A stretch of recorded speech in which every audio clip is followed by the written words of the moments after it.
Cos'è questo? O cos'è questa qui? Un albero, pare una pianta, anche di numeri, in due.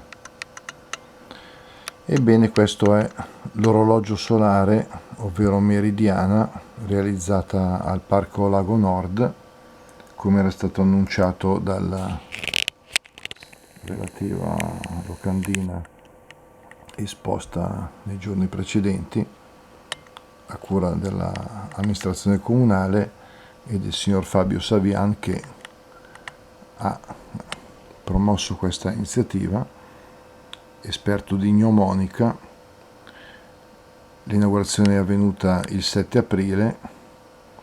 Io avevo promesso che avrei fatto un video, mi sembra giusto mantenere la promessa, anche perché, ecco qui, mi subito qui a segnalura, perché questo appunto è un orologio solare realizzato con questo tronco con i rami in lamiera, con le foglie che segnano le ore.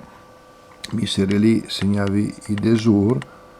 Allora, l'orologio nostro attuale sarebbero state le 11:20 mi pare, ma siccome c'è l'ora solare appunto era le 10. In realtà abbiamo appreso, ecco, questo sono il sindaco, l'assessore alla cultura Varisco e Fabio, che ha realizzato questa bellissima opera, l'ha messa in opera nel Parco Lago Nord.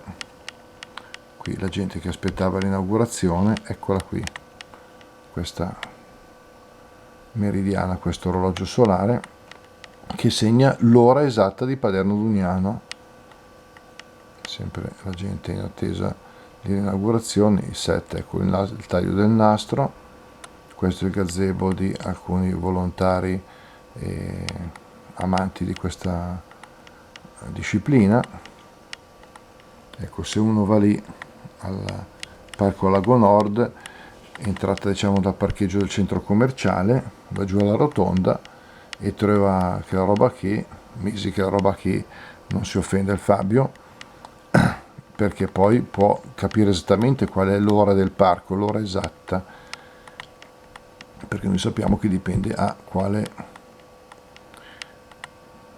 latitudine e longitudine ci si trovi. Qui c'è anche una serie di fotografie sulla piazza della Meridiana che esiste nella nostra città, altri orologi solari.